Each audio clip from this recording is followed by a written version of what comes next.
Good morning again, and welcome to a special edition of Fox and Friends. We are remembering the life of an American hero known simply as Poppy to his family, but known to all of us as George Herbert Walker Bush, the 41st President of the United States, passing away at the age of 94. The World War II veteran and patriot was the longest living president in U.S. history, Bush 41, leaving behind a legacy as a lifelong public servant.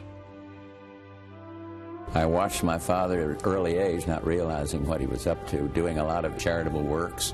My mother pounded into us early on, do something for others.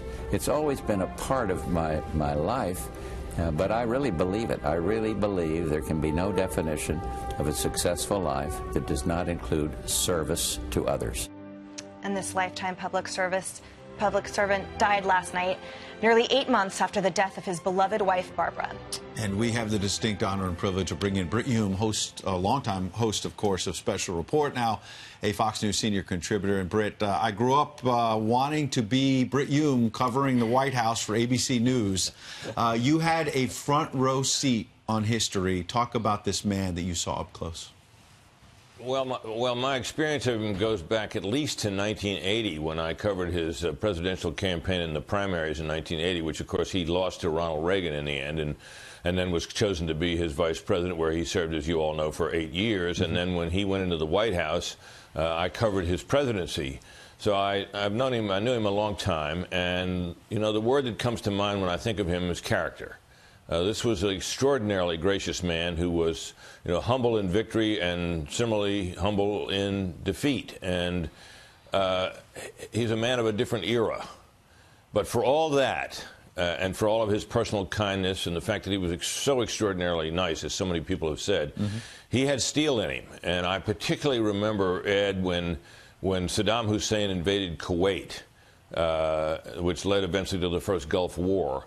We were in an era then when, after Vietnam, the Americans' taste for armed combat anywhere had shrunk, and people referred to it as Vietnam syndrome.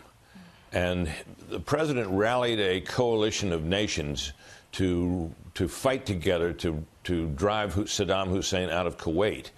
And in order to do that, he got a resolution from the United Nations that authorized that action.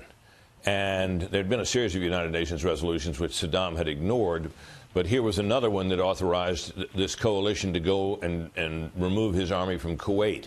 And everyone should remember that at the time, we went to the UN. He went to the UN and got that resolution and built that coalition before he had approval from Congress, which he then sought. And it was a close-run thing. And a number of prominent Democrats voted no, but it passed. And then there were predictions there'd be a terrible bloodshed in the desert, and it was not. It was a walkover. It was over in a matter of days, and Saddam Hussein was driven out of Kuwait. And it was an extraordinary success, which the president said publicly that he hoped it eliminated Vietnam syndrome. I'm not sure it fully did, but it went a long way at that time. Absolutely. Britt, at one point, President George H.W. Bush was listed as before his presidency, as one of the most overrated, the 10 most overrated men. And he threw a party for the rest of the overrated men, and he stood on a chair and he gave a toast. Speak to that grace and levity in the face of criticism by the press, and your thoughts on whether that is remarkable. Well, he had a sense of humor, and he was willing to make light of things, and his method of dealing with criticism was not quite to turn the other cheek. And in the rough and tumble of the campaign in 1988, he played hardball. But the event you mentioned was characteristic of him, to try to make light of the situation and diffuse it in that way, and I think it certainly did that. There are people who never overcame their antipathy to him, and he was not well regarded by some key figures in the media. George Will, the columnist, never cared for him. Maureen Dowd wrote a lot of columns about him, ridiculing him, and her columns absolutely dripped with class envy. But I think that his presidency stands as kind of an example now of grace and courage and character. And I think that he sort of overcame all that criticism. You know, he was born a blue blood, a New England aristocrat who made his own way, as others have described, in Texas, basically on his own. and became a Texan, and that's where he ran from, ran for office from. And, of course, that's where W grew up. W is much more of a Texan because he was born down there than his father was. But that was really who he became. Brit, as somebody who knows D.C. as well as you do, what is George H.W. Bush's legacy in the nation's capital when it comes to party politics? Well, he had no antipathy to members of the other party, and I remember, one of his buddies when he was in the years that he served in the House of Representatives was Dan Rostenkowski, the Democrat from Illinois, a legendary powerhouse figure who was the chairman of the House Ways and Means Committee, the Tax Writing Committee, and they were good friends, close friends. And it was very like Bush that he would develop a friendship like that across the aisle. And Rostenkowski later said that he used to think, he would see then Congressman Bush in a hearing, and after it wasn't very long, he seemed to stop paying attention, and then he would sometimes leave early. And he thought, this guy may be a lightweight. He doesn't seem to care about the depth of these issues. But he said he would later have a conversation with him in which it became clear to him that Bush had gotten the gist of the testimony almost immediately and had it figured out in his own mind and didn't see the need to hang around any longer. He famously had a short attention span, which is in some ways a Bush family characteristic. W's the same way. They both got the attention span of mosquitoes, but he was sharp and he made a lot of friends across the aisle, and he was never a bitter partisan. He played rough when he had to, but he was never a bitter partisan. And things in Washington were they were divisive, but they're not nearly as divisive as they are now. And his personality, I think, contributed to that atmosphere. He also didn't like broccoli, and I seem to remember that became like a national scandal for a while there. I remember he said that. He said, "I do not like broccoli," and that was a big, that was a big joke for a while. Let's talk about something more serious. You got a rare chance to sit down with both presidents in 2009, where they got a chance to reflect a bit. Let's hear from them and then hear from you. This is very like you, and like you as well, to refrain from comment on the other political figures, the incoming president, and so on. Why?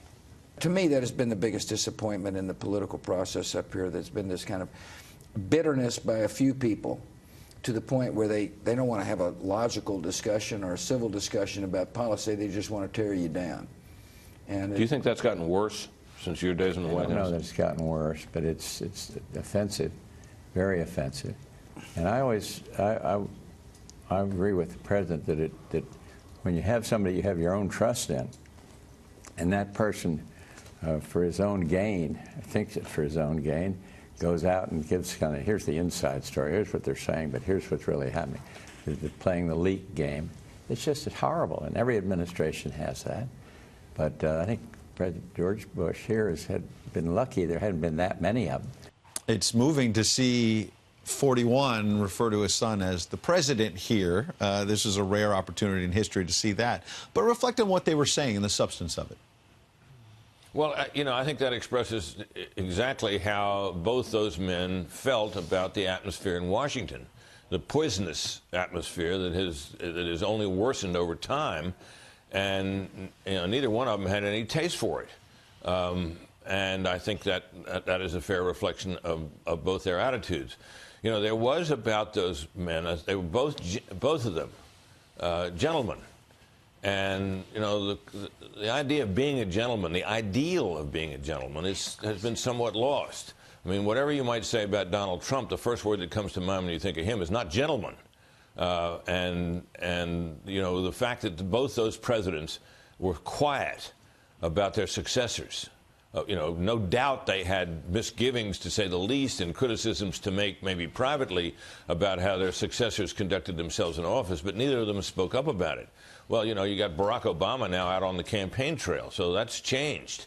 And, of course, Donald Trump lays about himself in all directions, and I don't know what he'll do after he leaves office. But but that's sort of emblematic of the attitude those men had. Their belief was that their time on the stage had gone, and it was time for them to be off stage and better seen than heard, which both of them observed. They would show up for events. They will appear where they should, and otherwise they lead private lives. Mr. Brit, Mr. Brit Hume, you were the first person I thought of when I was woken up in the middle of the night and heard this news and knew we had to prepare for the broadcast. And having you on is really remarkable, and we appreciate your insights this morning, sir.